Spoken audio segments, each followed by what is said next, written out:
So what I would like to do is talk a little bit about how I put this together, the theme of this, how it ties together, and then talk about a little bit about the construction, and then I'd like to show you just run the trains. So I'd like to show you now a little bit about each different part of this display, and just some funny things that I incorporated in just to have some unique fun with the display. So I started out, let's start out on this side. All the buildings that you see behind me, they are buildings that people have given me over the years, as I mentioned, and so I basically just put them on top of Mount Washington in no particular order, you know, because obviously it's not going to be a replica of exactly what the stores are, you know, up in the mountain. But I have Molly's Ice Cream Shop, and I've got the old Isley's, and the old Isley's building you can see here. Isley's was a great ice cream store when we were growing up, right next to our house. And they used to have the skyscraper ice cream cones, and those were one of the greatest things to have on a Sunday, Saturday afternoon, was to go up to Isley's and get one of those skyscraper cones. And so I was glad that I got an Isley's store, and got a cobbler shop and a bunch of other things. So that's basically the mountain. On top of the mountain is those. I also wanted to point out that I was able to go to Pittsburgh and see in the Duquesne incline to get the model little incline cars, and so that's obviously a model of the Duquesne incline, which is great to have. And so I built the point here, and again, as I mentioned, this is a day in late November, a very, very warm day, Indian summer, and so we've got a bunch of people enjoying the point. They just put the Christmas tree up for the holiday season, and you know, so we've got a mixture of things here, a little snow on the bushes, and basically just people enjoying themselves. A couple canoeists here, and then I wanted to. Oh, I've got a tug and tow here that I made out of Legos with rocks and all. Got a Tudor house over here that I needed to put in, and so we've got a boat, and he's on the riverbank. Okay, so over here we have a ferry boat that ferries people, you know, obviously back and forth from one side to the other for the games and all.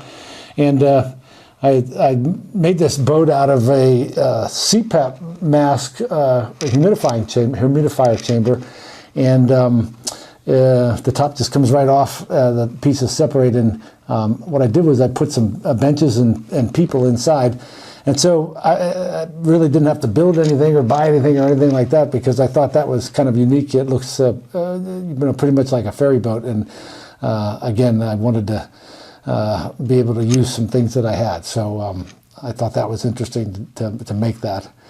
I also, I know that we've got a sub tied up down on the river, and so I found a little model sub, and I made the Steeler emblem and made him black and gold. And he's out for just a little excursion, obviously, on the river. So I had a farmhouse that was given to me with a bunch of animals and a corral and things like that, so I included that in the site here. And the story with this one is that this gentleman actually owned all this land before the city annexed it and bought it. And so he's left now relegated to the edge of the property right next to the river and the bridges.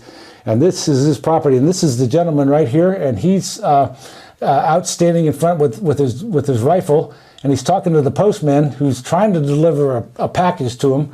And he's having none of it because he's trying to protect his area against everybody who he thinks is trying to take over his land. So that's kind of the little backside theme of what that area is. In front of me here is the stadium, which is the PNC Park Stadium. And this one was given to me as a present a few years ago. And so I integrated this into the display, and as you can see, it's a pretty much a good rendition of what PNC Park is and the view you can see going across the river into the city. And I've been at this stadium many times, taken in many games, and it brings me back also to a memory of a time way back when I was going to Forbes Field in the old days, and Dad used to drop us, my brother and I, off at the game at the double headers on Sunday afternoon, And I think in those days you could get into those doubleheaders for like $5 or something like that, and spend all day at the ballpark. And we did that a lot. And I remember early in the days when I used to do that, late at night one night, I had one of the programs, and in those days the programs had regular paper pages, but there were like maybe 2 or 3 pages in the program that were glossy type pages, and those made the best airplanes. Well, you could fly those things for miles. And we always used to sit up in the top right field stands of Forbes Field. And so one day I was up in the stands and I grabbed one of those pieces of paper and I made a paper airplane, and I just let it go. And of course the winds were blowing from right field, and it just took that plane and it just sailed and sailed and sailed, and it went all the way and hit Mazeroski, who was playing second base, in the back. And I got a standing ovation from the crowd. And Maz turned around and couldn't figure out what all the hoopla was about. And he bent down and picked it up and crumbled it up and put it in his pocket. And so that was my claim to fame for my connection with Bill Mazeroski after all those years. So it's always been the baseball and the Pirates have always been very special to me, and followed them with Willie Stargell. And I remember the other thing that was truly tremendous was being in the right field stands and being close to Roberto Clemente and watching him many times throw out runners going from first to third on a single, or trying to stretch a double into a triple, and throwing people out from a rocket shot at the right field wall all the way to third base without hitting the ground.